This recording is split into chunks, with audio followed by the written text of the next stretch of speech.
అందరికీ ఈ వీడియోని షేర్ చేయండి. ఇది మీ బాధ్యత. సాధారణంగా ఏ వ్రతమైనా ఏ ధర్మమైనా మనకి ఆధారం ఏమిటి అంటే ఆ వ్రత కథే. వరలక్ష్మి వ్రతంలో వరలక్ష్మీదేవి చారుమతీదేవికి స్వప్నమునందు సాక్షాత్కరించి ఏం చెప్పింది అంటే శ్రావణ పౌర్ణమికి ముందుగా వచ్చే శుక్రవారం రోజు అర్చన చేయమంది.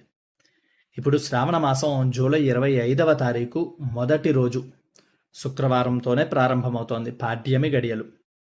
అలాగే రెండవది 1వ తారీఖు ఆగస్టు అష్టమి తిథి వచ్చింది. ఇక 3వ తిథి చతుర్దశి 8వ తారీఖు మధ్యాహ్నం 1:45 వరకు ఉంది. అంటే చతుర్దశిలోనే శుక్రవారం ప్రారంభమైపోయింది. ఆ రోజంతా కూడా సంకల్పం చతుర్దశనే ఉంటుంది. కాబట్టి మనకి శాస్త్ర ప్రమాణంగా 8వ తారీఖు ఆగస్టు రోజునే ఈ సంవత్సరం వరలక్ష్మి వ్రతం ఆచరించాలి. మనకి 3వ శుక్రవారం ఈ సంవత్సరం వరలక్ష్మి వ్రతం.